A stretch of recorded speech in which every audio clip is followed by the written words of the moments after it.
Here I have Umidigi A3S, and today I'm going to show you how to enter recovery mode on this device.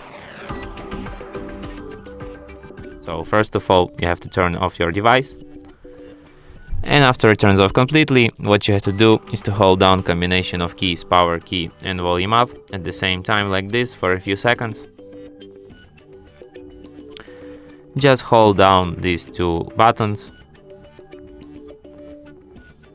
until you enter this kind of menu, and here in this menu you can use volume up key to navigate through the menu and volume down to select options, and here you have to select first option, recovery mode, to enter recovery mode, of course,